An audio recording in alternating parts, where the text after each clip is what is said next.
Bonjour et bienvenue sur sophiefrenchacademy.com. Aujourd'hui, nous sommes à Paris et je vous propose une promenade le long du canal Saint-Martin. Le canal Saint-Martin mesure à peu près 5 km. Il relie le port de l'Arsenal près de Bastille qui communique avec la Seine, au bassin de la Villette plus au nord et au-delà au canal de l'Ourcq.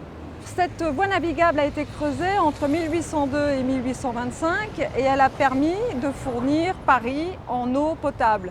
Il faut savoir que durant toute la période de l'Ancien Régime, qui correspond à la période historique avant la Révolution, les Parisiens avaient un accès très limité à l'eau, directement aux fontaines, et souvent c'était une eau de mauvaise qualité qui posait bien évidemment des problèmes d'hygiène et de salubrité. En 1802, Napoléon Bonaparte décide de remédier à cette situation en lançant un grand projet de canalisation de la rivière de l'Ourcq qui prend sa source à une centaine de kilomètres de Paris. Alors derrière moi, le Canorama qui transporte régulièrement des touristes. Actuellement, c'est vrai qu'il n'y a plus de navigation de marchandises, mais principalement navigation touriste.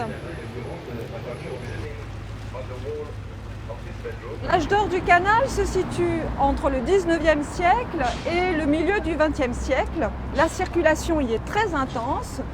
Le canal permet d'apporter non seulement de l'eau potable, mais des marchandises, des céréales et des matériaux de construction jusqu'au cœur de Paris. À Paris, dès la nuit venue, à Paris, dans chaque faubourg, à toute heure une âme émue rêve encore à l'amour. Le canal compte 9 écluses et 2 ponts tournants. Alors l'écluse, qu'est-ce que c'est ?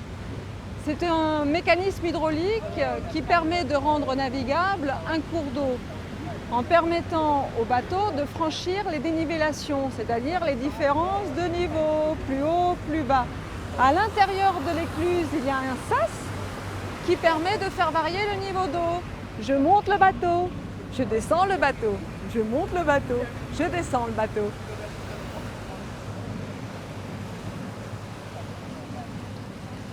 Alors là, le bateau est immobilisé. On va refermer les portes du sas, monter le niveau d'eau et ouvrir les deuxièmes portes du sas, ce qui va permettre de continuer la navigation du bateau. Ici, c'est un coin très agréable en été par forte chaleur. Les Parisiens viennent y trouver la fraîcheur grâce à la proximité de l'eau et de l'ombre généreuse de nos grands marronniers. Ils sont magnifiques. Les marronniers, on vous aime quand il fait chaud à Paris. Ça n'arrive pas souvent, mais quand ça arrive, ça arrive.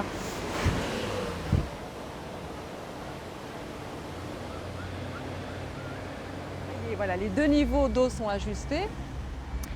Donc le bateau croisière va continuer jusqu'à sa destination un peu plus au nord, au bassin de la Villette.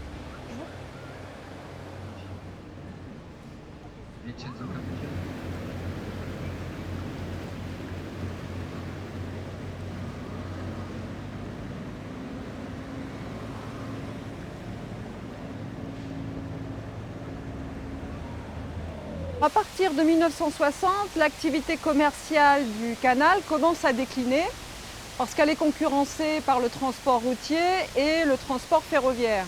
Donc tous les ateliers, les entrepôts, les entreprises qui s'étaient installées le long du canal disparaissent progressivement et avec eux la classe ouvrière qui habitait dans le quartier.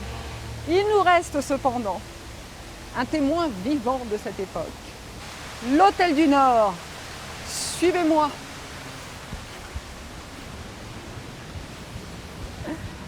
Alors, on est devant l'Hôtel du Nord qui a été immortalisé par Eugène Daby, qui a écrit un livre intitulé L'Hôtel du Nord, sorti en 1926. C'est un très très joli livre qui décrit de manière très simple, très délicate et très réaliste le Paris des années 30 et la classe ouvrière donc, qui vivait dans le quartier. Par la suite, ce livre a inspiré un film très célèbre en France, L'Hôtel du Nord, de Marcel Carné. Nous sommes à l'intérieur de l'Hôtel du Nord. C'est un petit peu comme si vous étiez à l'intérieur du film, à l'intérieur du livre. L'endroit est absolument magnifique. Vous pouvez y venir y manger. Le paradoxe, c'est qu'à l'Hôtel du Nord, maintenant, on y mange, mais on n'y dort plus. L'hôtel a fermé et en fait les appartements, enfin l'hôtel a été rénové en appartements particuliers, donc ne reste que la salle de restauration. Voilà, on ne peut pas y dormir, mais on peut y manger, et certainement très bien.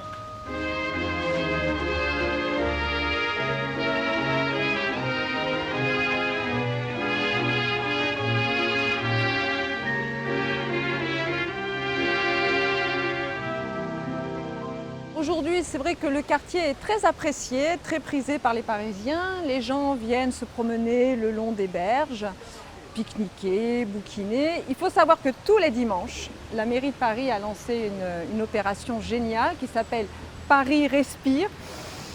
Et le quartier est coupé à la circulation et il devient la propriété exclusive des piétons et des cyclistes. Ouais. Donc si vous êtes dans le coin le dimanche, venez faire un petit tour. Au revoir, à bientôt.